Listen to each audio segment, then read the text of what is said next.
সালমান ফারসি ডেকে বলে, নবীর সাহাবীরা রে, বেলাল আজকে আজান দিবে না, যাও ফাতেমার ঘরে হাসান আর হুসাইন আসেনি, হাসান আর হুসাইন যে নিয়ে আসো। হাসান হুসাইন বললে বেলাল আজান দিবে। আহারে, সাহাবীরা দৌড়াই গেলেন ফাতেমার বাড়ি, 7 নম্বর গেট, বাবু সালাম বরাবর সেই বাড়িটা দেখা যায়। দৌড়াই যাইয়া ফাতেমার ঘরে গেলেন। হযরতে ফাতেমার ঘরে যাওয়ার পরে হাসান আর হুসাইনকে নিয়ে আসলেন। হাসান হুসাইন দেখতে নবীর মতো দেখা যাইতো, নানা চেহারা পাইছিলেন দুইজনে, দেখতে নবীর মতো দেখা যাইতো। বেলাল ছিলেন নবী রওজার পাশে। হাসান আর হুসাইন ছোট্ট দুই ভাইকে দেখে বেলাল উঠে দৌড়ায় এসে একবার ইমাম হাসানের বুকের মধ্যে মাথা ঠেকায় কাঁদে, আবার ইমাম হুসাইনের বুকের মধ্যে মাথা ঠেকায় কাঁদতেছিল। হযরতে বেলাল কাঁদতেছিল। ইমাম হাসান ডেকে বললেন, নানার মুয়াজ্জিন, যেই লাহান দিয়ে নানারে আজান শুনাইতা, সেই লাহান দিয়ে আমাদেরকেও আজান শোনাও। মসজিদে যাও, মিনারায় যাও, নানার মুয়াজ্জিন আজান আমাদেরকে শোনাও। হযরতে বেলাল একটা দৌড় মেরে স্থির থাকতে পারেন নাই।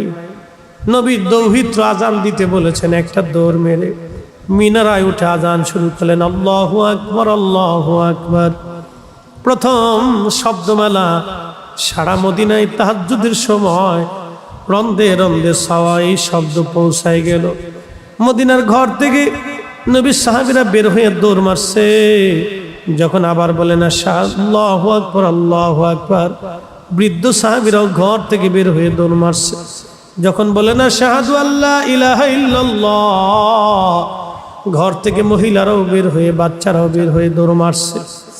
যখন আবার বলল আশহাদু আল্লা ইলাহা ইল্লাল্লাহ, আহারে, মদিনার ভিতরে কান্নার রোল পড়ে গেছে।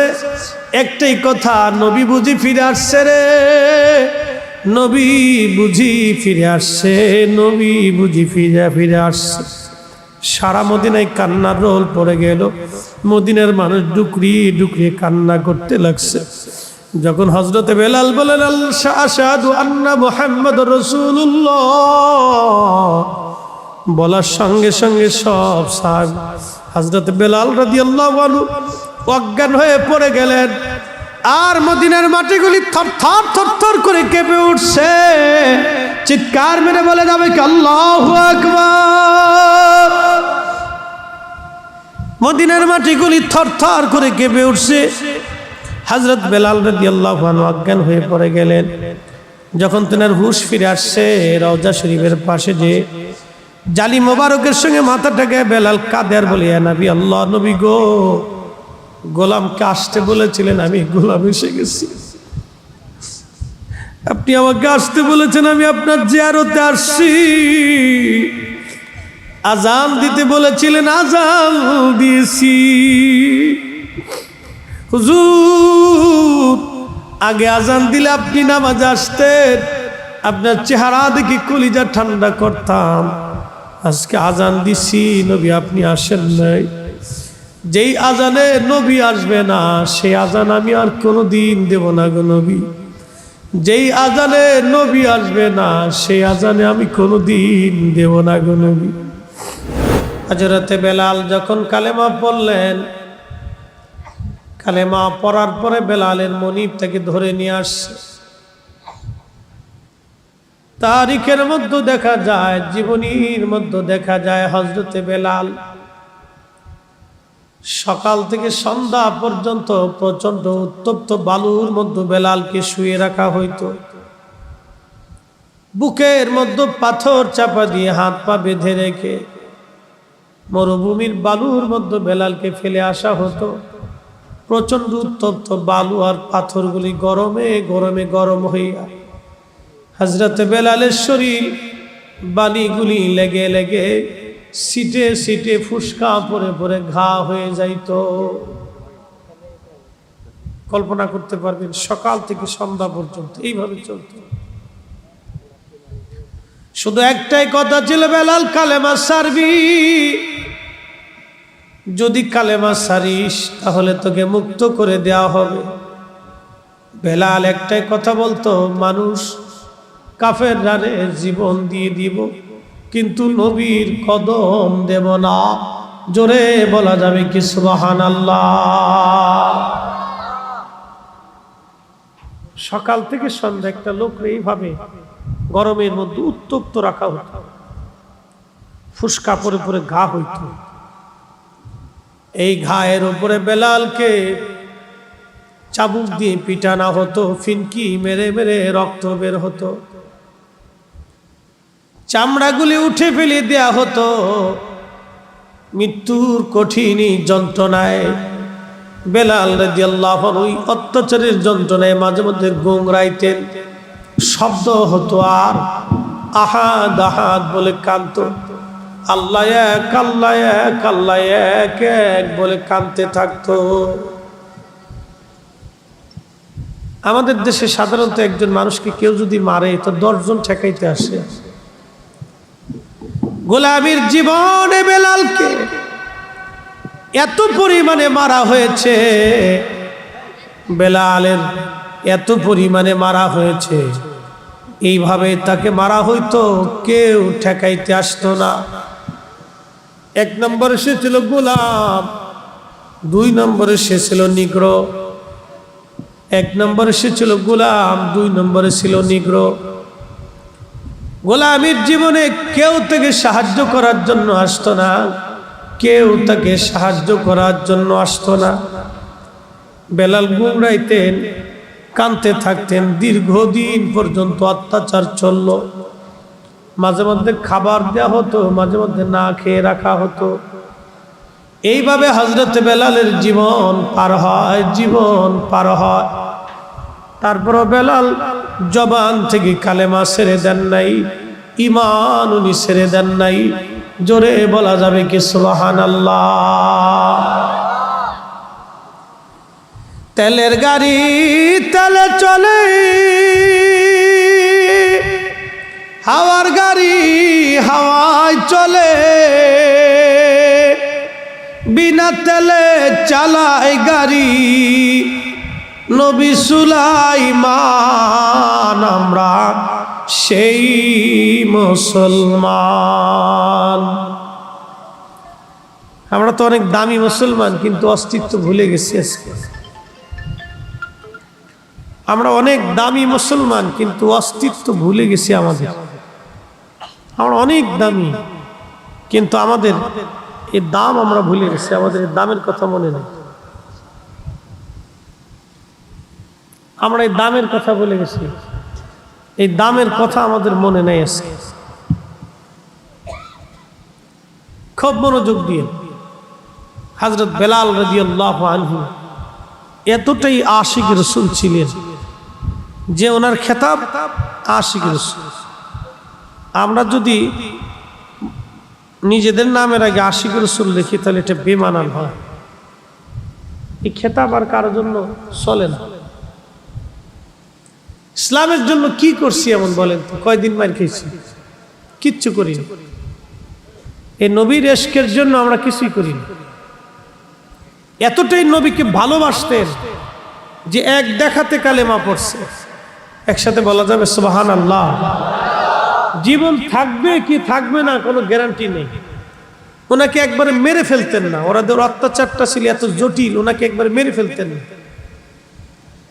একবারে যদি মেরে ফেলতেন তাহলে তো কোনো কথাই ছিল না। ওনাকে একবারে মেরে ফেলতেন না, সারাদিন গলার মধ্যে রশি বেঁধে হযরত বেলালকে রাস্তার ভিতর দিয়ে পাথরের মধ্য দিয়ে টানা হতো। একইতে গরমে ফুসকা পড়ে যাইতো, পাথরের মধ্য দিয়ে টানার কারণে আরো ঘা হয়ে যাইতো। এই ঘায়ের উপরে আবার পিটুনি মারা হতো। গুমরায় গুমরায় বলতেন আহাদ আহাদ আহাদ, আল্লাহ এক, আল্লাহ এক। ওরা দেখলো বেলালের জবান বন্ধ হয় না, ওরা লোহার শিককে গরম করে নিয়ে হযরত বেলালের জিহ্বাকে বের করে নিয়ে জিহ্বার ভিতর দিয়ে লোহার শেকগুলি ঢুকাইয়া আগুনের শেকগুলি ঢুকায় মুখের মধ্যে চাপা দিয়ে ধরে রাখতো। কল্পনা করতে পারবেন একজন মানুষের জীবনে কত কঠিন অবস্থা গেছে, এরপরেও কালেমা ছেড়ে দেন নাই, নবীর কদম ছেড়ে দেন নাই। আল্লাহ কোরআনে বলেন,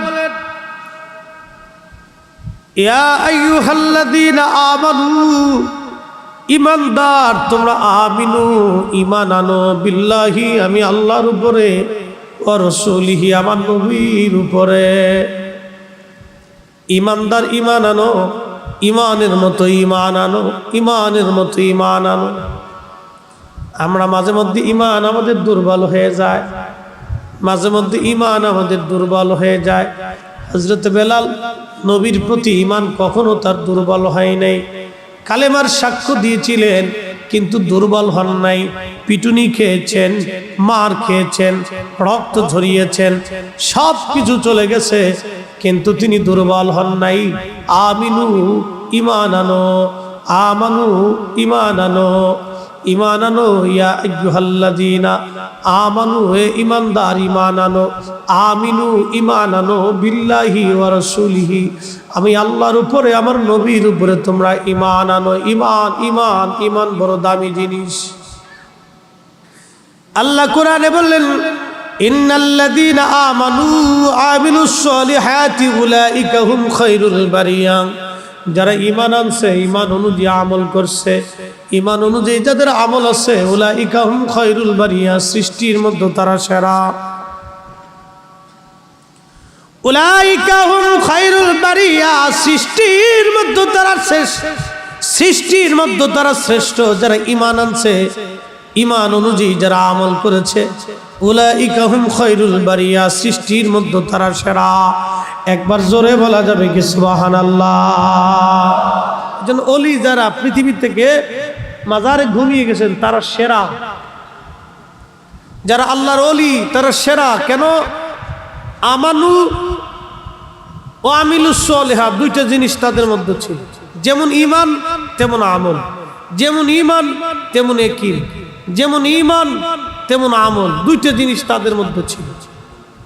এই দুইটা জিনিস থাকার জন্য উলাইকা হুম খায়রুল বারিয়া, সৃষ্টির মধ্যে তারা শ্রেষ্ঠ হয়েছে। যার কারণে আল্লাহ তাদেরকে এখনো কোটি কোটি মানুষ তাদের মৌমাছির মতো তাদের কাছে যায়। কি কথা কন না কেন যায় না? খাজা মাইনুদ্দিন চিশতের মাজারে হিন্দু, মুসলমান, বৌদ্ধ, খ্রিস্টান সব।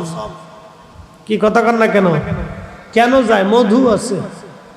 এ মধু দেখা যায় না, এই মধু ধরা যায় না, এ মধু ছোঁয়া যায় না, এ মধুর স্বাদ জিহ্বা দিয়ে আস্বাদন করা যায় না, এই মধুর স্বাদ হৃদয় দিয়ে আস্বাদন করতে হয়। ঠিক কি না? এ মধুর স্বাদ হৃদয় দিয়ে আস্বাদন করে, এটা জিহ্বা দিয়ে হয় না। আউলিয়া কেরামের কাছে যে মধু থাকে, এই মধুটা জিহ্বা দিয়ে আস্বাদন হয় না, এটা অন্তরের হৃদয় দিয়ে আস্বাদন করতে হয়। উলাইকা হুম খায়রুল বারিয়া, সৃষ্টির মধ্যে তারা সেরা। আচ্ছা, আপনারা একটা কথা বলেন, জবাব দিবেন তো। বেলাল কি আগে আল্লাহ দেখছে আগে না আগে নবী দেখছে? জোরে কন, বুঝেন না এখনো? বেলাল কি কালেমা পড়ছে আল্লাহ দেখা না নবী দেখা? জোরে কন, না আসতে হয়েছে? আরো জোরে বলেন। বেলাল কালেমা পড়ছে নবী দেখা, আল্লাহ দেখে না। বেলাল সারা জীবন মার খাইছে, জীবনের এক পাটে উনি মার খাইতে খাইতে পিঠের চামড়া উঠে গেছে, কালেমা সারে নাই একটা জিনিস, নবী দেখা। আমরা সুন্নিরা দিন পালন করি, ধর্ম পালন করি নবী ভালোবাসা। কথা বলেন ঠিক না বেঠে? কে আমাকে বেদাতি বললো ওটা দেখার সময় নেই, কে আমাকে সাতা বেদাতি বললো ওটা দেখার সময় নেই। বেলালের ভালোবাসার জন্যে, সাহাবায়ে কেরামের ভালোবাসার জন্য, ত্যাগের জন্য আল্লাহ কোরআনের আয়াত নাজিল করলেন এইভাবে, আমিনু কামা আমানান নাস। খুব মনোযোগ দিয়ে। সাহাবীরা আল্লাহ চিনেছে নবী দেখে, সাহাবীরা আল্লাহ বুঝেছে নবী দেখে, সাহাবীরা কোরআন শিখেছে নবী দেখে, সাহাবীরা নামাজ পড়েছে নবী দেখে, সাহাবীরা জিকির করেছে নবী দেখে, সাহাবীরা জীবন করেছে নবী দেখে, সাহাবীরা আল্লাহ চিনেছে নবী দেখে, সাহাবীরা আল্লাহ বুঝেছে নবী দেখে, সাহাবীরা তাওহীদ শিখেছে নবী দেখে, সাহাবীরা দিন বুঝেছে নবী দেখে, সাহাবীরা দিনকে ভালোবেসেছে নবী দেখে, সাহাবীরা জীবন করেছে নবী দেখে, সাহাবীরা যুদ্ধের ময়দানে যুদ্ধ করতে করতে শহীদ হয়েছে নবী দেখে, সাহাবীরা জিহাদের ময়দানে নিজের কলিজা কেটে দিয়েছে নবী দেখে। নবী দেখেই সাহাবীরা সবকিছু করেছে। আমরা বর্তমানে যারা আছি নবী দেখি নাই, কিন্তু আমরা কাজ করি নবীকে ভালোবেসে। কথা বলেন ঠিক কিনা? পার্থক্য কিন্তু অনেক বিরাট। আমাদেরকে যারা বেদাতি বলে তাদের সাথে আমাদের অনেক বড় তফাৎ। এরা সরাসরি আল্লাহ পাইতে চায়, আর আমরা আল্লাহ পাইতে চাই নবী দিয়া। পার্থক্য কি? আমরা আল্লাহ পাইতে চাই নবী দিয়া, আল্লাহ ভালোবাসতে চাই নবী দিয়া, আর এরা সরাসরি আল্লাহ ভালোবাসতে চায়। আল্লাহ বলছেন, কুল, হুজুর আপনি বলেন, ইন কুনতুম তুহিব্বুনাল্লাহ, যদি কেউ আমি আল্লাহকে ভালোবাসতেই চায় তো তাকে বলো ফাত্তাবিউনি, সেজন্য তোমার ইত্তেবা করে। ইত্তেবা দুই ধরনের, একটা হলো এমনি সাধারণত অনুসরণ, আর একটা হলো মহাব্বতের অনুসরণ। মহাব্বত নিয়ে অনুসরণ, আর একটা হলো মহাব্বত ছাড়া অনুসরণ। আমরা সুন্নিরা অনুসরণ যতটুকুনি করি সেটা কলিজায় মহাব্বত দিয়ে করি, তাজিমের সাথে করি। কথা বলেন ঠিক কিনা? আমার মাথায় কি আছে জোরে বলেন। হ্যাঁ, আসতে হয়ে গেছে। কি আছে? টুপি। এই টুপি কি দিয়ে বানাইছে? কাঠ, কাপড় দিয়ে। কি দিয়ে? কাপড়। এই কাপড়টা হয় তুলার গোডাউনে ছিল, আর না হয় এটা পাটের গোডাউনে ছিল। পাট অথবা তুলা দিয়ে একটা কাপড় তৈরি করা হলো। এই কাপড়টা একটা কোম্পানিতে ছিল। এই কোম্পানির থেকে এই কাপড়টা আসছে একটা দোকানে, একটা দোকান থেকে কাপড়টা আসছে দর্জির দোকানে। দর্জির দোকানে আসার পরে এই কাপড়ের ভাগ্যের পরিবর্তন হয়েছে। এই কাপড় দিয়ে বানানো হয়েছে মোজা, এটা পায়ে পরে। এই কাপড় দিয়ে বানানো হয়েছে জাঙ্গে, এটা আন্ডারগ্রাউন্ডে চলে যায়। মোজাতেও কেউ চুমা দেয় না, আন্ডারগ্রাউন্ডের ওই জাঙ্গেতেও কেউ চুমা দেয় না, এই পায়জামাতেও কেউ চুমা দেয় না, লুঙ্গিতে কেউ চুমা দেয় না। এই টুপিটা, এই কাপড়টার টুপির রঙে লেভেলে তৈরি হইয়া এই কাপড়টাই চলে আসলো মাথায়। বুঝে যাবে, এই কাপড়টা ছিল একটা দোকানে, দর্জির দোকানে আসার পর এটার ভাগ্যের চেঞ্জ হলো। এটা চলে গেলে কোনোটা মোজায়, কোনোটা জাঙ্গে, কোনোটা পায়জামা, কোনোটা লুঙ্গি, কোনোটা প্যান্ট, কোনোটা হাফ প্যান্ট, কোনোটা গেঞ্জি, কোনোটা শার্ট, চলে গেল। কিন্তু এগুলির কেউ সুমা দেয় না। কিন্তু যখন এটা নবীর রঙে রঙিন হইয়া আল্লাহ রসুলের একটা সুন্নতের আকার ধারণ করে যখন মাথায় চলে আসলো, তখন এই টুপিটা পরে যাওয়ার পরে আমাদের দেশের মানুষ এটা চুমা খায়। কথা বলেন ঠিক না বেঠে? কেন? নবীর কারণে। কোন কারণ? জোরে কোন, আরো জোরে বলেন। এটার ভাগ্যের পরিবর্তন কোন কারণে? নবীর কারণে।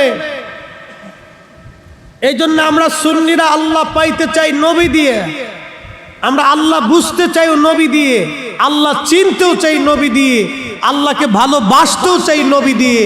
এই জন্য আমরা নবীর কথা বলি, নবীর কাজ করি, নবীর ভালোবাসা বেশি দেখাই বিদায়।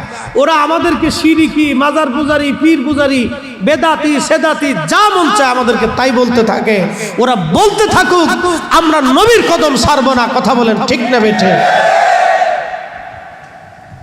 বুঝে যাই তো, চল বুঝ। কে কি বললো এগুলো দেখার সময় নেই তোমাদের। সাহাবে কেরাম নবী চিনতো, আল্লাহ চিনতো নবী দিয়ে। নবী ছাড়া তারা আল্লাহ চিনে নাই, নবী দিয়েই আল্লাহ চিনত। নবী দেখে নামাজ পড়তে আসতো। প্রিয় মুসলমানেরা, খুবই মনোযোগ। একটু শারীরিকভাবে অসুস্থতা আছে, অসুস্থতা মানে ঠান্ডা লেগে গলা বসে গেছে, যার কারণে আমি কিন্তু হাই স্পিড দিতে পারতেছি না। 4G লেভেল আজকে চলবে না, আজকে 2G লেভেল যাবে। যাই হোক, যাই চলুক, কথা কিন্তু আর 4G থাকবে। সাউন্ডিং সিস্টেমটা 2G হোক, সমস্যা নেই, কিন্তু কথা 4G আছে, কথা কম বলবো না। সাহাবীরা আল্লাহ চিনেছে নবী দেখে, এই জন্য আল্লাহ কোরআনে বলছেন মাইয়ুতিইর রাসূল ফাকাদ আতা আল্লাহ। কেউ যদি নবীকে অনুসরণ করলো তাহলে সে জানি আমি আল্লাহকেই অনুসরণ করলো। জোরে বলেন সুবহানাল্লাহ। বেলালের জীবনে আসতেছি, আগে একটু বুঝাই দিয়ে যাই। বেলাল মার খাইলেন, এরপরেও হযরত বেলাল কালেমা ছাড়েন নাই, কারণ হযরত বেলাল নবী দেখে আল্লাহ চিনেছে। এই জন্যে ঈমান এমন পরিমাণে হৃদয়ের মধ্যে আসছে, পিঠের চামড়া চলে গেছে, এরপরেও বলে না কালেমা ছাড়ব না। গোশত উঠিয়ে ফেলে দেওয়া হয়েছে, এরপরেও বলে না কালেমা ছাড়ব না। ক্ষুধার যন্ত্রণা দেওয়া হয়েছে, এরপরেও না কালেমা ছাড়ব না। জিহ্বা টেনে লোহা দিয়ে শিক করে ফোঁটা করে দেওয়া হয়েছে, এরপরেও বলে না কালেমা ছাড়ব না। মারতে মারতে মারতে মারতে শরীরের চামড়াগুলি উঠে উঠে গা হয়ে আহা ফিনকি মেরে মেরে রক্ত পড়তো, এরপরেও বেলাল কালেমা ছাড়ত না।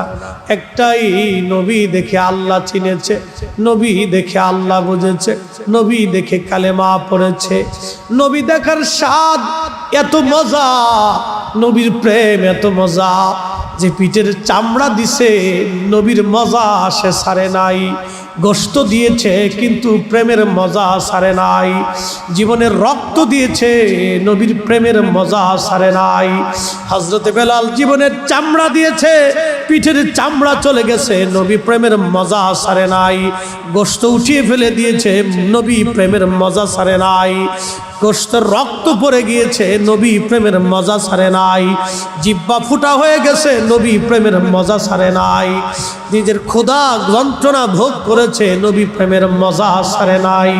আমরা সুন্নিরাও আমাদেরকে বেদাতি বলবে, গালি দিবে, আমরাও নবী প্রেমের মজা ছাড়ব না, ঠিক কিনা?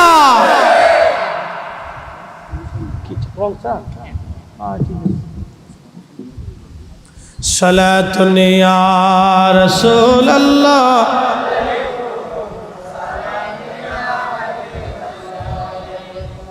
সালাতুন ইয়া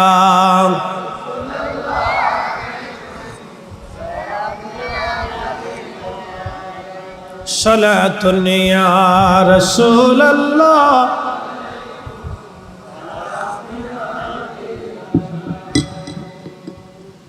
খুবই মনোযোগ।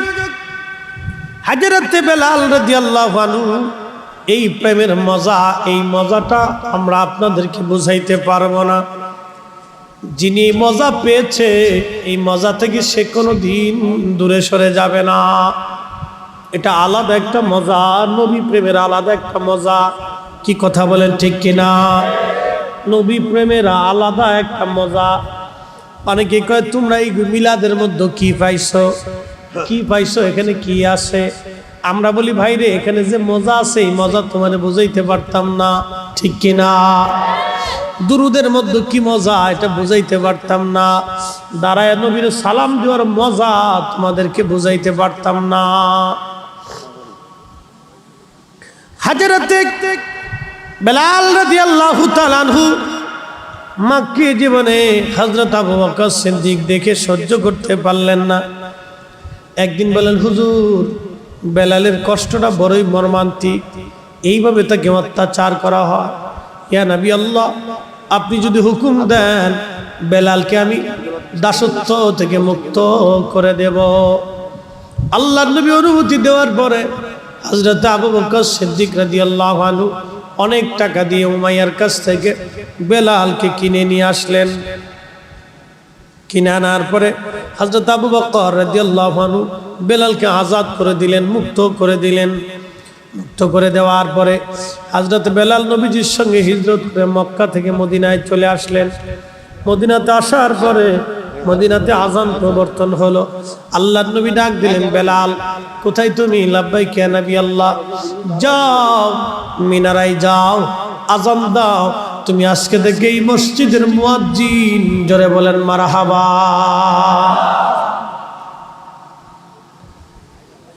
নবী প্রেমের জন্য তাকে নবীর মসজিদের মুয়াজ্জিন বানানো হলো। ইসলামের প্রথম মুয়াজ্জিন, নবীর দরবারের মুয়াজ্জিন, জানাতানা মুয়াজ্জিন না। আহা, বেলালের আজানের মধ্যে ভুল হতো। আশহাদুর জায়গায় বেলাল আসাদু পড়ে ফেলতেন, আশহাদুর জায়গায় বেলাল আসাদু পড়তেন। বেলালের আজানে ভুল হয়ে যাইতো। কাফেররা হাসাহাসি করত আর বলতো, দেখ মুহাম্মদও মূর্খ, মুহাম্মদের সাহাবীরাও মূর্খ, এরা আজান পর্যন্ত দিতে পারে না, ভাষাটাও তাদের সহি নাই। আল্লাহ কোরআনে বলেন, আমিনু কামা আমানান নাস। ও আমার বান্দারা, তোমরা ঈমান আনো, আমার নবীর সাহাবীরা যেইভাবে ঈমান আনছে সেইভাবে তোমরা ঈমান আনো। আমিনু ঈমান আনো কামা আমানান নাস, নবীর সাহাবীরা যেইভাবে ঈমান আনছে সেইভাবে ঈমান আনো। সেই দিন মূর্খ যারা ছিল, বেঈমান মুনাফিক যারা ছিল, তারা জবাব দিল, ক্বালু আনুমিনু কামা আমানাস সুবাহা।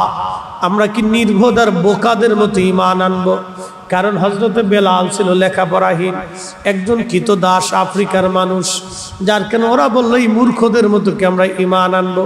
হযরত খাব্বাব রাদিয়াল্লাহু আনহু ছিলেন কামার। আহা, হযরত খাব্বাবের জীবনটাও আরো বড় কঠিন।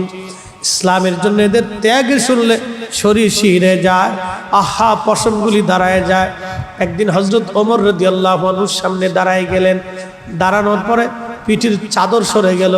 সরে যাওয়ার পরে হযরত খাব্বাবের পিঠের মধ্যে বড় বড় গর্ত হয়ে গেছে, জায়গায় জায়গায় সাদা সাদা সাদা সাদা হয়ে গেছে। হযরত ওমর ডেকে বললেন, খাব্বাব রে, তোমার কি বসন্ত হয়েছিল কোনদিন? বসন্তের কারণে কি গোশত পচে পচে খসে গেছে? খাব্বাব বলেন, আমিরুল মুমিনিন, আমার জীবনে কোনোদিন বসন্ত হয় নাই। তাহলে বলো রে খাব্বাব, তোমার পিঠের মধ্যে এরকম বড় বড় গর্ত কেন? জায়গায় জায়গায় গোশত নাই, সাদা সাদা ফ্যাতফ্যাতা হয়ে গেছে, কারণ কি? হযরত খাব্বাব চোখের পানি ছেড়ে দিয়ে বললেন, চোখের পানি ছেড়ে দিয়ে বললেন, ইয়া আমিরুল মুমিনিন, আপনারা মনে করেন শুধু দিনের জন্য আপনাদের বড় ত্যাগ আছে? আমি যেই দিন কালেমা পড়েছিলাম মক্কাতে, আমি ছিলাম কামার। আমি লোহা লক্কর দিয়া, আমি লোহা টোহা দিয়ে অস্ত্রপাতি বানাইতাম।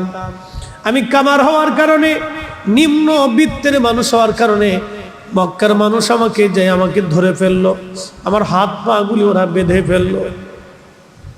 আমি যে আগুন দিয়ে লোহা দিয়ে অস্ত্র বানাইতাম, ওই কয়লাগুলি তারা মাটির মধ্যে বিছাইয়া, ওই কয়লার উপরে আমার চিৎ করে শোয়াইয়া 10-12 জনে আমাকে পিউক এবং পিঠের পাথর চাপা দিয়ে ধরে রাখতো। আমার চামড়াগুলি পুড়ে পুড়ে গোশত পড়ে যাইতো, গোশতগুলি পুড়ে পুড়ে চর্বি পড়ে যাইতো, চর্বিগুলি পুড়ে পুড়ে রক্তগুলি পড়ে পড়ে কয়লাগুলি নিভে যাইতো। আবার কয়লা বিছাইয়া ওই আগুন তো উত্তপ্ত কয়লাগুলির উপরে আবার আমাকে শোয়াইতো। হুজুর, গোশতগুলি পরে পরে চর্বি পরে, আগুন রক্তগুলি পরে পরে আগুন নিভে যাইতো, ওরা তারপরেও আমাকে ছাড়তো না।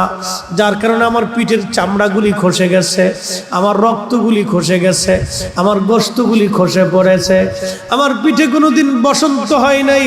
আমিরুল মুমিনিন, এইগুলি হলো কালেমার বদলা। জীবন ঈমান আনার কারণে আমার পিঠের চামড়া দিয়েছি, গোশত দিয়েছি, ফেসফা দিয়েছি, পিঠের চামড়া দিয়েছি। আমিরুল মুমিনিন, ঈমান দেই নাই, ঈমান দেই নাই, ঈমান দেই নাই।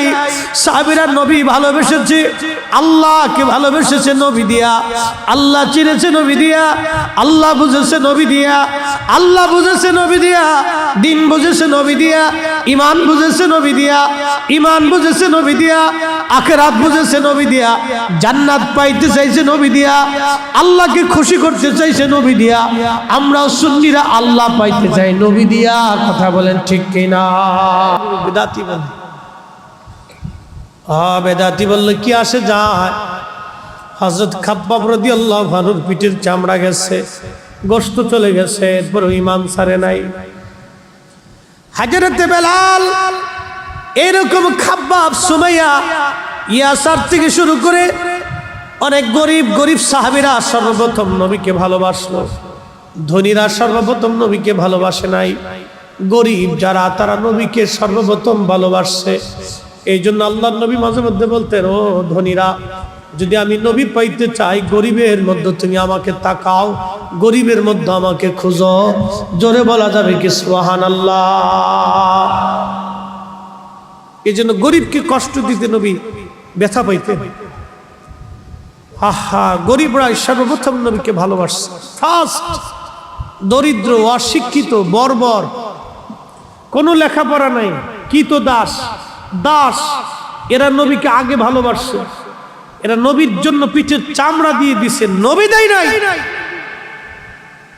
পিঠের চামড়া দিয়ে দিছে, গোশত দিয়ে দিছে গরিবরা। সুমাইয়া রাদিয়াল্লাহু আনহার গুপ্তাঙ্গে বর্ষা মেরে মেরে, উনি দাসী ছিলেন, নিষ্ঠুর নির্মম বর্ষা মেরে মেরে নির্মম ভাবে তাকে শহীদ করা হয়েছিল। শুনলে শরীরের পশমগুলি দাঁড়িয়ে যায়, কত নির্মম অত্যাচার সেই দিন করা হয়েছিল। এই জন্য আল্লাহ রাসূল গরিবদেরকে বেশি ভালোবাসতেন, বলতেন আমার উম্মত গরিব, হে রব আমার গরিব উম্মতকে যারা ভালোবাসে আমি নবী তাদেরকে ভালোবাসি। একসাথে ভাই বলা যাবে না সুবহানাল্লাহ? আমরা যারা ধনী আছি সাবধান, কখনো যেন আমার অহংকার অহমিকা না আসে। এই মাসালাটা সারা জীবন মনে রাখবেন, সারা জীবনের জন্য মনে রাখবেন। যদি আপনি অহংকার অহমিকা পয়সার গরম আপনার আসে, গরিব উম্মতকে কষ্ট দেন, আল্লাহি রসুলের কদমের থেকে আপনাকে 500 বছর দূরে থাকতে হবে। আল্লাহর নবীর কদমে আপনার কোনো জায়গা হবে না। যদি রসুলের করিমের কদমে জায়গাই না হয়, তাহলে বুঝেন আল্লাহর দপ্তরে আপনার কোনো জায়গাই নেই, আপনি ওখানে যেতেই পারবেন না। আপনার জীবন ধ্বংস হয়ে যাবে, আপনার আখিরাত বরবাদ হয়ে যাবে, আপনার জিন্দেগি বরবাদ হয়ে যাবে। না পাবেন দুনিয়া, না পাবেন কবর, না মেশর, কিচ্ছু হবে না আপনার জীবনে। এই জন্য গরিব হত দরিদ্রদেরকে নবী বলতেন, খাওয়াও, তাদেরকে খাদ্য খাওয়াও, তাদের অভুক্তদেরকে খাবার দাও। আমাকে খুঁজতে হলে তাদেরকে ভালোবাসতে হবে, তাদেরকে দিতে হবে। সাদকা, ফিতর, দান, এগুলি আল্লাহ রসুল কেন সিস্টেম চালু করে গেলেন? যে উম্মত আমার গরিব দরিদ্র, ওরা আমাকে ভালোবেসে গেছে, সর্বপ্রথম আমাকে ভালোবাসছে, ওরা যাতে কোনোদিন কষ্ট না পায়, ব্যথা না পায়, বলতে না পারে হে নবী আমরাই আপনার জন্য প্রথম জীবনে আমাদের পিঠে চামড়া দিয়েছি, গোশত দিয়েছি, সন্তান দিয়েছি, জমিন দিয়েছি, দেশ ছেড়ে দিয়েছি, সব আপনার জন্য আমরা ছেড়ে দিয়েছি, আপনি তো আমাদেরকে কিছু দেন নাই। এই কথা যাতে গরিব উম্মত বলতে না পারে, সেই জন্য আল্লাহ রসুল বলছেন, যদি আমাকে পেতে চাও আমার গরিব উম্মতের মধ্যে আমাকে খুঁজে দেখো। একসাথে জোরে বলা যাবে না সুবহানাল্লাহ? সালাতুন ইয়া রাসূলুল্লাহ,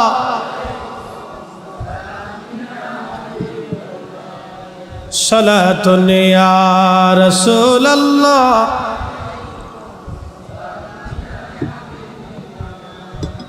খবর লও ইয়া রাসূলুল্লাহ, খবর লও मेरे मौला मेरे आका, खबर लও सलातुन या।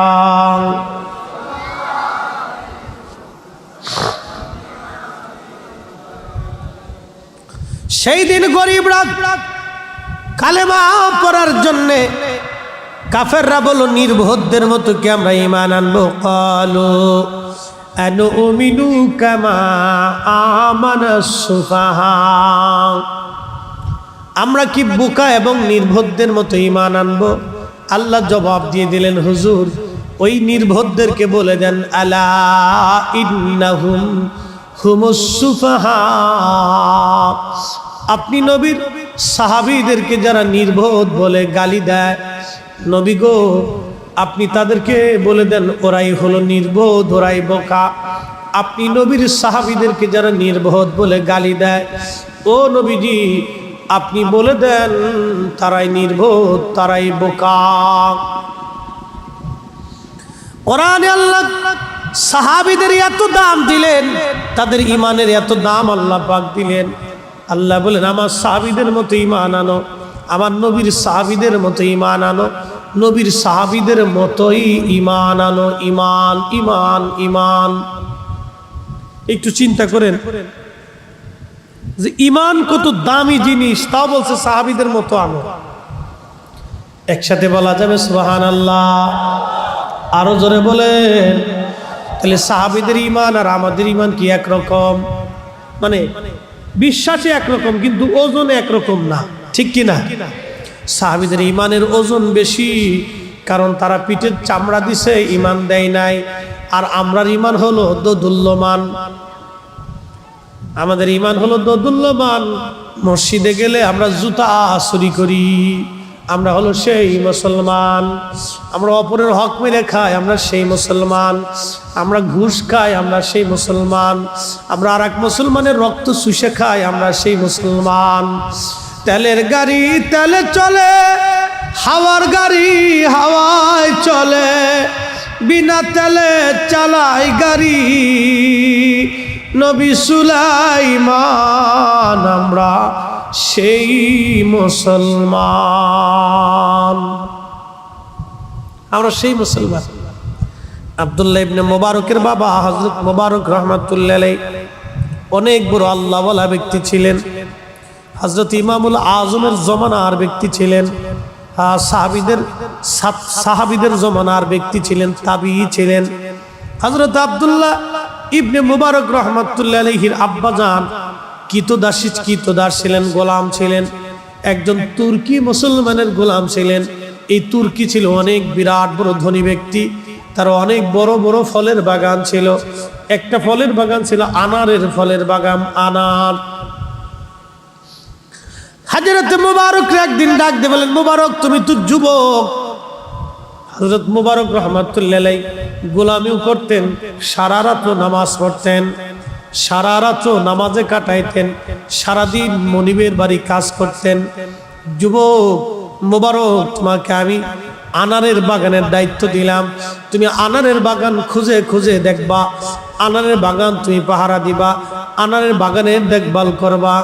হযরত মুবারক বহু বছর ধরে আনারের বাগান পাহারা দিতে লাগলেন। একদিন মালিক তাকে ডাক দিয়ে বলেন, মুবারক তুমি আনারের বাগান থেকে কিছু আনার আমার জন্য নিয়ে আসো, তবে টক আনার আনবা, মিষ্টি আনার আমি খাবো না। হযরত মুবারক রাহমাতুল্লাহ আলাইহি আনারের বাগানে গেলেন, আনার নিয়ে আসলেন। মালিক আনার খাওয়ার পরে বললেন, মুবারক আনার তো আনলি, তো মিষ্টি আনার, টক আনার না। এবার মুবারক রাহমাতুল্লাহ আলাইহি ডাক দিয়ে বলেন, মালিক টক না মিষ্টি আমি কি করে বুঝবো? বলি, এত বছর আনারের বাগান পাহারা দিস, এত বছর আনারের বাগান তুমি পাহারা দাও, তুমি কি জানো না কোনটা টক কোনটা মিষ্টি? হযরত মুবারক রাহমাতুল্লাহ আলাইহি তাকে বললেন, হুজুর ওগো মালিক, আমি এত বছর আনারের বাগান পাহারা দেই বটে, কিন্তু একটা দিনের জন্য আমি আনার খাই নাই। বলে, কেন রে মুবারক, আনার খাস নাই কি জন্য? বলে, মালিক আপনি আমাকে আনারের বাগান পাহারা দিতে বলেছেন, কিন্তু আনার তো খাইতে বলেন নাই, এই জন্য আমি এত বছর একটা আনারও কোনোদিন মুখে দিয়ে দেখি নাই। কোনটা টক কোনটা মিষ্টি একবার জোরে বলা যাবে কি সুবহানাল্লাহ? আমরা সেই মুসলমান মসজিদে জুতা চুরি করি, আমরা সেই মুসলমান রাস্তায় পড়ে তা 5টা পর্যন্ত পকেটে ডুয়াইলে। আমরা সেই মুসলমান 100 টাকার জন্য মিথ্যা কথা বলি। আমরা সেই মুসলমান, আমরা সেই মুসলিম। আর একজনের জমিন ধান আমার খেতে চলে আসলে ওদের কাটতে লিয়ে রাখতে দিই। আমরা এটা মুসলমান, মুসলমান হতে হবে, মুসলিম। আল্লাহ বলে, লা তামুতুন্না ইল্লা ওয়া আনতুম মুসলিমুন।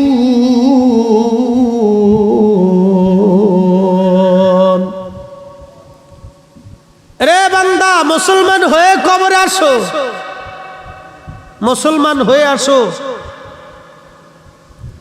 মুসলমান হয়ে তুমি কবরে আসো। তুমি মুসলমান হয়ে কবরে আসো, মুসলমান না হয়ে আইসো না। মুসলমান হয়ে তুমি কবরে আসো, মুসলমান হয়ে তুমি কবরে আসো, মুসলমান না হয়ে আইসো না, মুসলমান হয়েই তুমি কবরে আসো। হ্যাঁ, মুসলমান হয়ে তুমি কবরে আসো। আল্লাহ বলেন মুসলমান তারাই, ইন্নামাল মুমিনুনাল্লাযীনা ইযা যুকিরাল্লাহু ওয়াজিলাত কুলুবুহুম।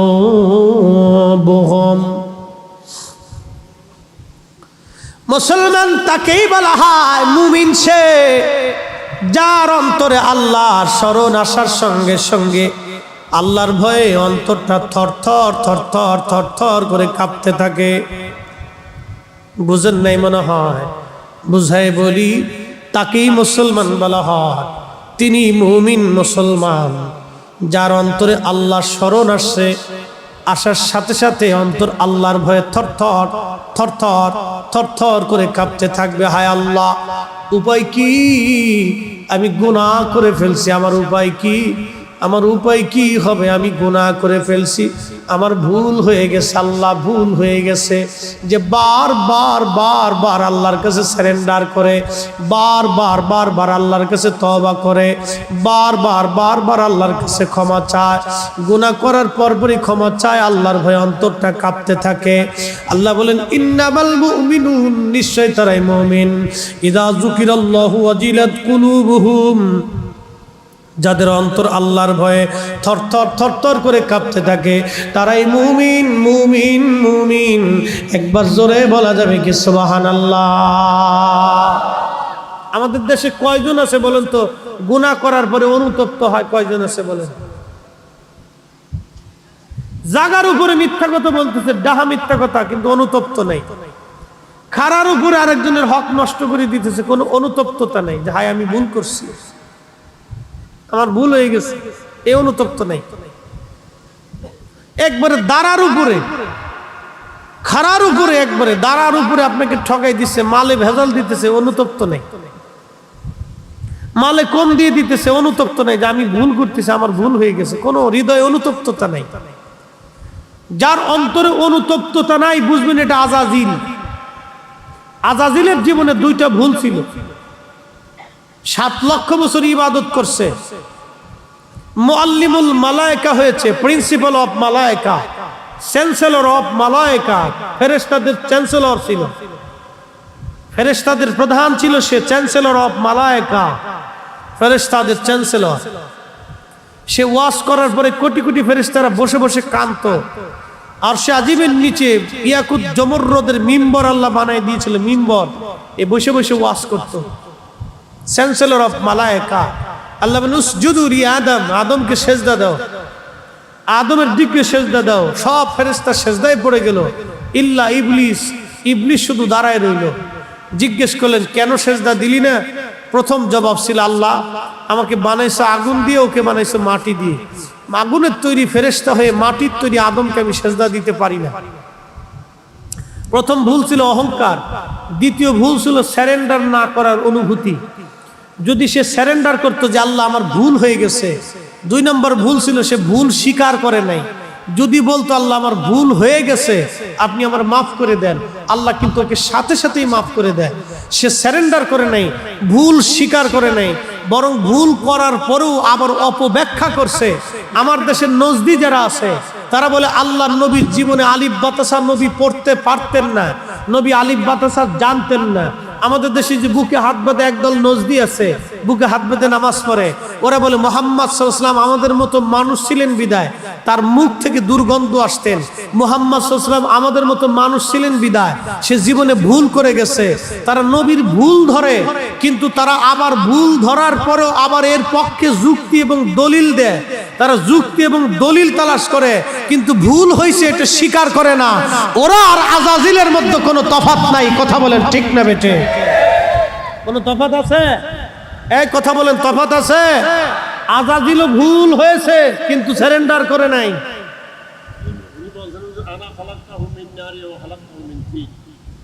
আজাজিল তো ভুল স্বীকার করেই নাই, শুধু ভুল স্বীকার করেই নাই, সে আরো অপব্যাখ্যা দিছে যে ওরে বানাইছো আগুন দিয়ে, আমারে বানাইছো আগুন দিয়ে, ওরে বানাইছো মাটি দিয়ে। অতএব ওকে সেজদা দিতে আমি পারি না। সে আরো দলিল সাবমিট করছে, ভুল তো স্বীকার করেই নেই, ভুল করার পরে আরো দলিল সাবমিট করছে। আমার দেশের যারা নজদি, আল্লাহ মাফ করুক, তারা আল্লাহ রসুলের শানে গুস্তাখি করে, গুস্তাখিমূলক বক্তব্য দেয়। বক্তব্য দেওয়ার পরে তার বক্তব্য সঠিক এই ব্যাপারে সে দলিল সাবমিট করে, দলিল প্রমাণ উপস্থাপন করে। তার ভুল হয়েছে সে স্বীকার করে না, বরং আরো দেমাগ দেখাইয়া, এলেমের বহর দেখাইয়া সে রসুলের পাকের শান ইজ্জতকে মানবের হৃদয়ে কমিয়ে বলার জন্যে, মানবকে শিক্ষা দেওয়ার জন্য সে দলিল সাবমিট করে। এই শয়তান আর আজাজিল শয়তানের মধ্যে কোনো তফাৎ নাই। আজাজিল হলো জিন শয়তান, আর এটা হলো মানুষ শয়তান। আজাজিল হলো টুপি সারা শয়তান, এটা হলো টুপিওয়ালা শয়তান। আজাজিল হলো দাড়ি সারা শয়তান, আর এটা হলো দাড়িওয়ালা শয়তান। কথা বলেন ঠিক না বেঠে? তফাৎ আছে? কোনো তফাৎ নেই। সে ভুল স্বীকার করে না, বরং আর ওই ভুলের প্রতি সে ব্যাখ্যা দেয়, এটি ঠিক। আল্লাহর নবীর জীবনে ভুল ছিল নাকি? কি কথা কন না কেন? আল্লাহর নবীর জীবনে ভুল ছিল? যদি ভুল হয় তাহলে আল্লাহ কেন বলেন মাইয়ুতির রাসূল ফাকাদ আতা আল্লাহ? এই এক আয়াত দিয়ে বোঝা যায় নবীর ইত্তেবা হলেই আমি আল্লাহর ইত্তেবা হয়ে যায়। আচ্ছা বলেন, আল্লাহর জীবনে ভুল আছে? আসতে কোন কে? আল্লাহর জীবনে কোনো ভুল আছে? আল্লাহর এই সৃষ্টির মধ্যে কি কোনো ভুল আছে? আল্লাহর যেহেতু ভুল নাই, আল্লাহ বলছেন মাইয়ুতির রাসূল ফাকাদ আতা আল্লাহ। আমার রসুলের ইত্তেবা হলেই আমি আল্লাহর ইত্তেবা হয়ে যায়। যার ইত্তেবা হলে আল্লাহর ইত্তেবা হয়। যেহেতু আল্লাহর ভুল নাই, আল্লাহর আইব নাই, আল্লাহ ত্রুটি মুক্ত, আমার নবীও ত্রুটি মুক্ত, নবীর জীবনেও ভুল নাই, নবীর কোনো আইব নাই। নবীর জীবনে আইব যারা ধরে, ভুল যারা ধরে, ত্রুটি যারা ধরে এবং এর পক্ষে আবার দলিল সাবমিট করে, ওরা আজাজিল বিন আজাজিল। আজাজিলও ওদের চাইতে ভালো, আজাজিলের চাইতে ওরা নিকৃষ্ট। কথা বলেন ঠিক না বেঠে? এই দুনিয়ার মানুষ রূপী শয়তান থেকে যদি বাঁচতে পারেন তো ঈমান নিয়ে কবরে যাবেন, বুঝে কবরে যাবেন ভাই।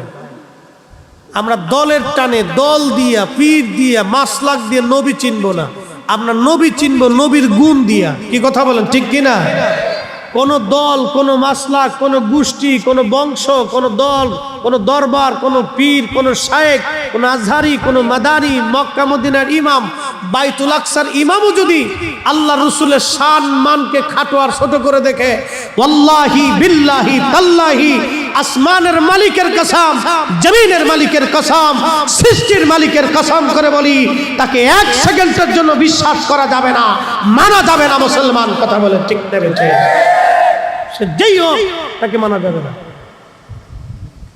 সে কোন দরবারের পীর এটা চিনি না, সে কোন দরবারের খতিব এটা চিনি না, সে কোন মসজিদের খতিব এটা চিনি না, ও সে কোন মাদ্রাসার চ্যান্সেলর এটা চিনি না, সে কোন মাদ্রাসার প্রিন্সিপাল এটা চিনি না, সে কত বড় বুজুর্গ আর বেজর্গ কত কোটি বছর সেজদা দিছে, আর কাবা শরীফে মাকাম ইব্রাহিমে বৈশাও যদি জিকির করে, খোদার গিলাপ দিয়েও যদি তার কবরস্থ করা যায়, আল্লাহর কসম নবীর সাথে গুস্তাখি করে কবরে গেলে ওর কবরে পুরসাবু করব না, ওর কবরের দিকে ফিরেও তাকাবো না। কথা বলেন ঠিক না বেঠে? কি জন্য কবরের দিকে ফিরে তাকাইতে যাব? ঈমান বুঝে কবরে যেতে হবে ভাই। আবার বলি, সাহাবীরা কিন্তু আল্লাহ চিনেছে নবী দেখে, সাহাবীরা আল্লাহ বুঝেছে নবী দেখে, সাহাবীরা আল্লাহ চিনেছে নবী দেখে। এই জন্য পিঠের চামড়া দিয়েছে বেলাল, ঈমান দেয় নাই। বেলাল থেকে বুঝে যাবে, পিঠের চামড়া দিয়ে দিছে, ঈমান দেয় নাই। নেভার, জীবন দিয়ে দেব মাগার ঈমান দেব না। বেলাল কি আল্লাহ দেখছিল? কথা বলে না, আল্লাহ দেখছিল? কোন সাহাবী কি আল্লাহ দেখছে না আগে নবী দেখছে? এরা নবী দেখে আল্লাহ চিনেছে, নবী দেখে আল্লাহকে ভালোবাসছে, নবীর মোহাব্বত আগে নিয়ে তারপরে আল্লাহর মোহাব্বত নিছে। কি কথা কন না কে? আর আল্লাহ কি বলছে? কুলিং কুনতুম, বলে দেন তুহিব্বুন আল্লাহ, আমি আল্লাহকে ভালোবাসতে চাইলে আপনি নবীকে আগে বাসতে হবে। সুবহানাল্লাহ বলবেন? একসাথে বলি তো আল্লাহু আকবার। তাহলে বলেন আমরা সুন্নিরা হকে আসি না বেহকে আসি? বুঝে আসি না বেবুঝে আসি? বুঝেই আসি।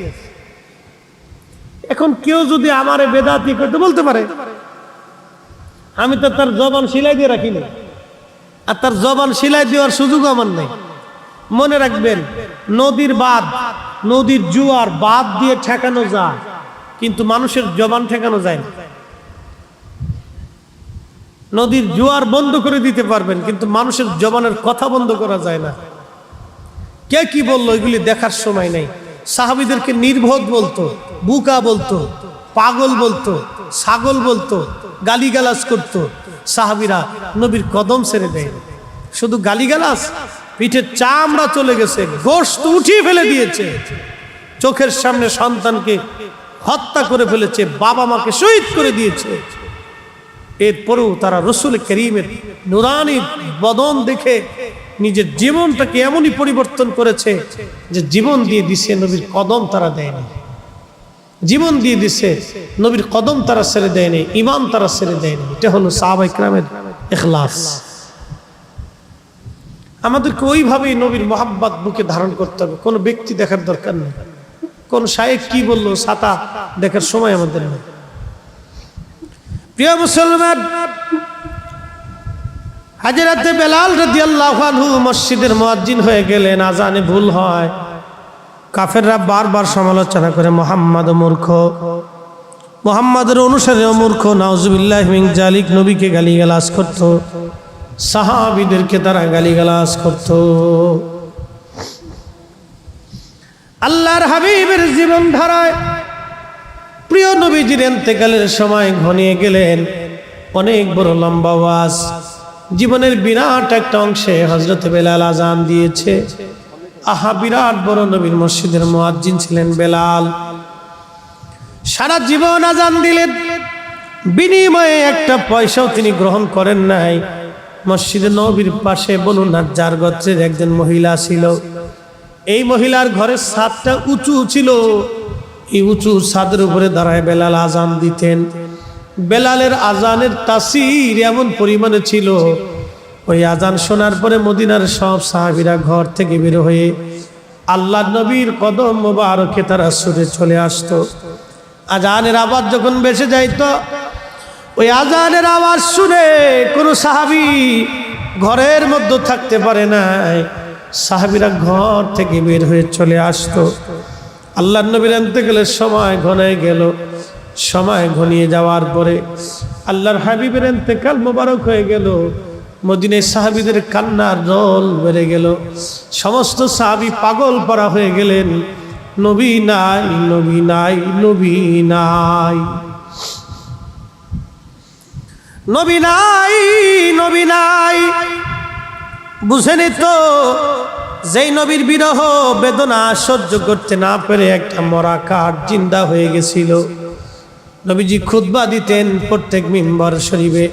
প্রত্যেক জুমাতে মিম্বর ছিল না, মরা একটা কাঠ ছিল, খেজুর গাছের শুকনা কাঠ। কাঠের নাম উস্তুনে হান্নানা। এই মরা কাঠের উপরে দাঁড়াইয়া মরা কাঠের সাথে হেলান দিয়ে নবী খুতবা দিতেন। প্রত্যেক জুমাতে খুতবা দেন। সাহাবীরা বলেন, হুজুর আপনি যদি চান নতুন একটা মিম্বর শরীফ বানায় নিয়ে আসবো, আপনি ওই মিম্বরে বসে বসে খুতবা দিবেন, বসে বসে আমাদেরকে নসিহত শোনাবেন।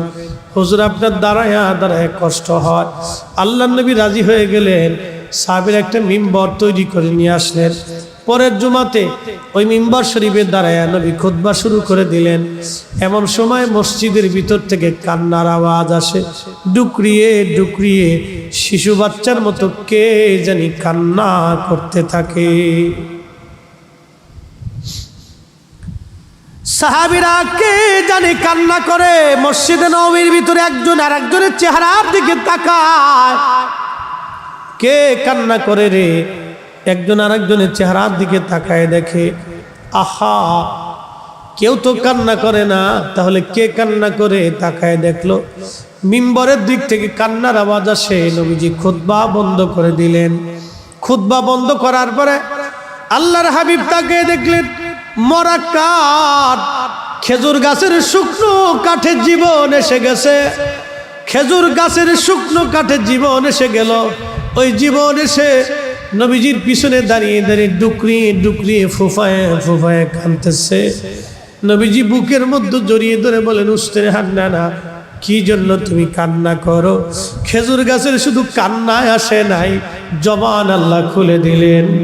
খেজুর গাছের মরা কাঠ জিন্দা হয়ে কথা বলা শুরু করলো। বলে, হুজুর আমি কান্না করি, আপনি নবীর বিরহ বেদনা সহ্য করতে না পেরে আমি কান্না করতেছি। চিৎকার মেরে বলা যাবে কি, ইয়া রাসূলুল্লাহ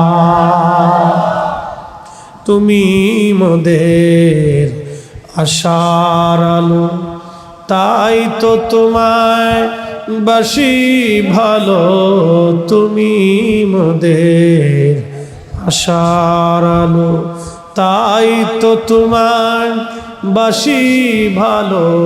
হৃদয় নামের ফুলদানিতে গেথে রেখেছি প্রেমের মালা। ইয়া রাসূলুল্লাহ ইয়া হাবিবাল্লাহ, ইয়া রাসূলুল্লাহ ইয়া হাবিবাল্লাহ, ইয়া রাসূলুল্লাহ।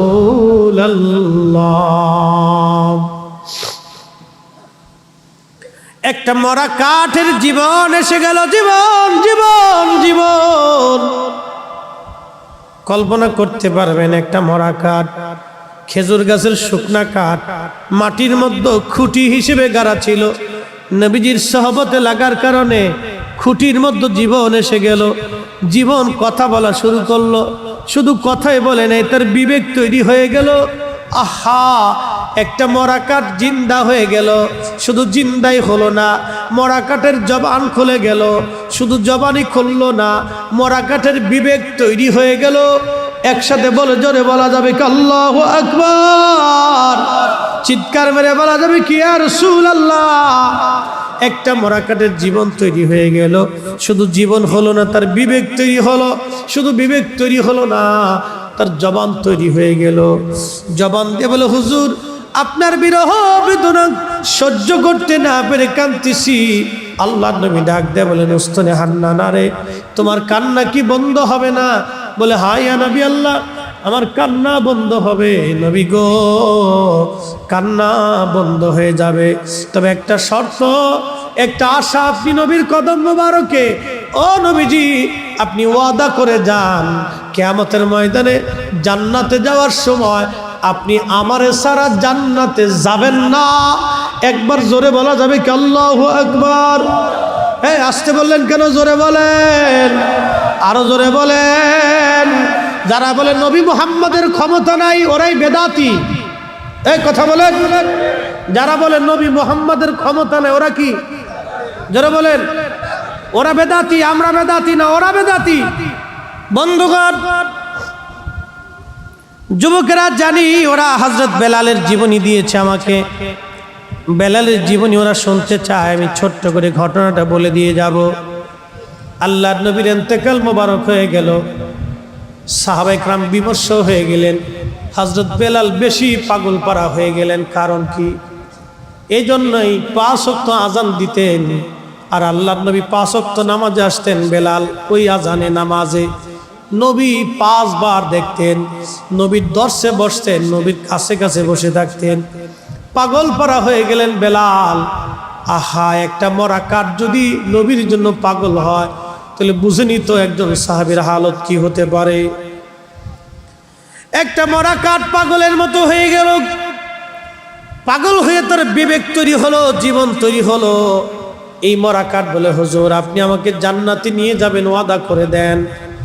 আহা, নবীজি বললেন, সাহাবীরা যাও, আমি ওকে নিয়ে জান্নাতে চলে যাব। আমার মিম্বার শরীফের নিচে তাকে দাফন করে রাখো।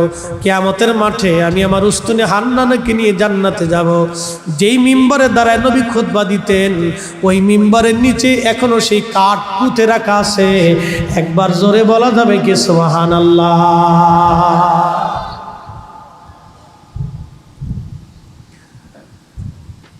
আমরা যে তার আদরের উম্মত, কয়দিন কেন্দেছি।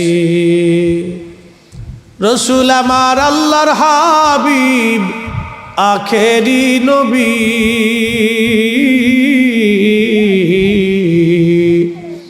আমরা যে তার আদরের উম্মত, উম্মতের করলাম কি? আমরা যে তার আদরের উম্মত, কয়দিন কেন্দেছি। ছোট্ট একটু গাঠুরি বেঁধে বেলাল নবীর মসজিদের সামনে দাঁড়ানো। আবু বকর ডাক দে বলে, বেলাল রে, কি জন্য তুমি দাঁড়াইছো? গাঠুরি কেন রে বেলাল? বলে, হুজুর বিদায় দেন, আর মদিনায় আমি থাকবো না, সিরিয়াতে আমি চলে যাব। কি জন্য রে বেলাল? হুজুর, আমি মদিনায় থাকতে পারবো না। বেলাল, বলো কিসের অভাব? কে তোমাকে মারছে? কেউ কি তোমাকে গালমন্দ করেছে? যদি বলো, বাইতুল মাল থেকে মাসিক বেতন ধার্য করে দেব। বেলাল বলেন, আবু বকর, টাকার অভাব না, কেউ আমাকে গালিও দেয় নাই, তবে এই মদিনায় থাকা আমার পক্ষে সম্ভব না। কেন বলবি নি? তোর কিসের অভাব? বেলালের একটাই কথা, আবু বকর, আমার একটা অভাব কি কোনোদিন পুরা করে দিতে পারবা? বল বেলাল, কি বলতে চাও? হুজুর, আগে আজান দিলে নবী নামাজে আসতো, এখন আজান দিলে নবী নামাজে আসে না। বলো রে আবু বকর, আমি আজান দিলে কি নবী নামাজে আসবে? আমি আজান দিলে কি নবী আনতে পারবা? আগে আজান দেওয়ার পরে সুন্দর চেহারা দেখে কলিজার তৃষ্ণা মিটাইতাম। এখন আজান দিলে নবী আসে না, নবী দেখি না। বেলাল এইভাবে কাঁদতে লাগছে। আবু বকর ডাক দিয়ে বলেন, বেলাল, তুই কি নবীরে ভালোবাসিস? আমি কি নবীরে ভালোবাসি না? আবু বকর, তুমি নবীরে ভালোবাসো, আমিও নবীরে ভালোবাসি। তোমরা নবীর রওজা শরীফ দেখলে সহ্য করতে পারো, আমি বেলাল যখন নবীজি রওজা শরীফের দিকে তাকাই, আমার কলিজা ফেটে আসে, আমি সহ্য করতে পারি না, আমি পাগলের মতো হয়ে যাই। আবু বকর, বিদায় দাও, আর মদিনাতে আমি থাকবো না। হযরত বেলাল রওনা হয়ে গেলেন, চলে গেলেন সিরিয়াতে। বহুদিন পরে নবীজি স্বপ্ন দেখায়, কিরে বেলাল, কেমন জুলুম তুমি আমার সঙ্গে শুরু করছো? বেলাল রে, কতদিন হলো তুমি আমার জিয়ারতে আসো না? বেলাল আয়, কতদিন হলো তোমার কণ্ঠের আজান আমি শুনি না? বেলাল রে আয় আয়, আমি নবীর আজান শোনাইয়া যা। সিরিয়া থেকে বেলাল পাগলের মতো দৌড় মারছে, দৌড়াইয়া পাগলের মতো বেলাল মসজিদে নববীতে আসছে। তখন তাহাজ্জুদের সময়। প্রিয় নবীজির রওজা শরীফ কাঠের জালি মুবারক দিয়ে ঘিরে রাখা ছিল। ওই জালির পাশে বসে জালি মুবারকের সঙ্গে মাথা ঠেকাইয়া বেলাল ডুকরিয়ে ডুকরে কাঁদে আর বলে, হুজুর, গোলামকে আসতে বলেছিলেন, গোলাম আসছে। নবী গো, আজান দিতে বলেছেন, আমি আগে আজান দিলে আপনি নবী নামাজ আসতেন, এখন আজান দিলে কি আপনি নবী নামাজ আসবেন? হুজুর, যেই আজান দিলে নবী নামাজ আসবে না, সেই আজান আমি বেলাল দিব না। নবী বলেন, আপনি আসবেন, আমি বেলাল আজান দিব। ডুকরিয়ে ডুকরিয়ে কাঁদতেছিলেন। নতুন মুয়াজ্জিন আসে তাহাজ্জুদের আজান দেওয়ার জন্যে। আইসে দেখলেন নবীর মুয়াজ্জিন বসে বসে কান্দে। ডাক দেয়া বলে, মদিনাবাসী শুনছ? নবীর মুয়াজ্জিন এসে গেছে, আসো। নবীর মুয়াজ্জিন এসে গেছে, আসো। সারা মদিনায় থেকে সাহাবীরা দৌড়ে আসছে। বেলাল বুঝি ফিরে আসছে। সাহাবীরা দৌড়ে এসে দেখেন হযরত বেলাল বসে বসে কাঁদতেছে। সাহাবীরা এসে বললেন, বেলাল, আজান দাও, কতদিন হলো তোমার কণ্ঠের আজান শুনি না। পুরা মসজিদ সাহাবীদের ভরে গেল। হযরত বেলাল একটাই কথা, সাহাবীরা রে, আমি আজান দিলে আগে নবী নামাজে আসতো, বলো এখন আজান দিলে কি নবী নামাজে আসবে? বলো, আমি আজান দিলে কি নবী আনতে পারবা? বলো। পাগলের মতো হয়ে গেছে সাহাবেকরা। এই কথা শোনার পরে সব সাহাবী ডুকরিয়ে ডুকরিয়ে ফুফিয়ে ফুফিয়ে কেঁদে ফেলতেছে। মসজিদে নববীর মধ্যে কান্নার রোল পড়ে গেল। সালমান ফারসি ডেকে বলে, নবীর সাহাবীরা রে, বেলাল আজকে আজান দিবে না, যাও ফাতেমার ঘরে হাসান আর হুসাইন আসেনি, হাসান আর হুসাইনকে নিয়ে আসো। হাসান হুসাইন বললে বেলাল আজান দিবে। আরে সাহাবীরা দৌড়ায় গেলেন ফাতেমার বাড়ি, 7 নম্বর গেট, বাবু সালাম বরাবর সেই বাড়িটা দেখা যায়। দৌড়ায় যাইয়া ফাতেমার ঘরে গেলেন। হযরতে ফাতেমার ঘরে যাওয়ার পরে হাসান আর হুসাইনকে নিয়ে আসলেন।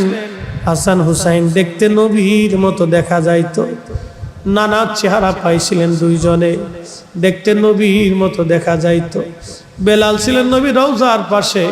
হাসান আর হুসাইন ছোট্ট দুই ভাইকে দেখে বেলাল উঠে দৌড়ায় এসে একবার ইমাম হাসানের বুকের মধ্যে মাথা টেকায় কাঁদে, আবার ইমাম হুসাইনের বুকের মধ্যে মাথা টেকায় কাঁদতেছিল।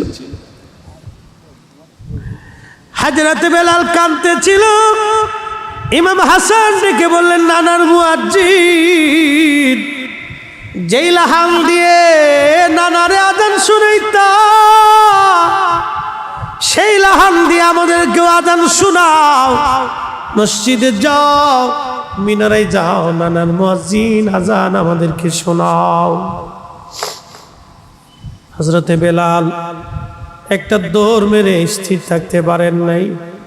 নবী দৌহিত্র আজান দিতে বলেছেন, একটা দৌড় মেরে মিনারায় উঠে আজান শুরু করলেন, আল্লাহু আকবার, আল্লাহু আকবার। প্রথম শব্দমালা সারা মদিনায় তাহাজ্জুদের সময় রন্দে রন্দে সওয়াই শব্দ পৌঁছায় গেল। মদিনার ঘর থেকে নবীর সাহাবীরা বের হয়ে দৌড় মারছে। যখন আবার বলেন আল্লাহু আকবার, আল্লাহু আকবার, বৃদ্ধ সাহাবীরাও ঘর থেকে বের হয়ে দৌড় মারছে। যখন বলেন আশহাদু আল্লা ইলাহা ইল্লাল্লাহ, ঘর থেকে মহিলারাও বের হয়ে, বাচ্চারাও বের হয়ে দৌড় মারছে। যখন আবার বলল আশহাদু আল্লা ইলাহা ইল্লাল্লাহ, আহারে মদিনার ভিতরে কান্নার রোল পড়ে গেছে।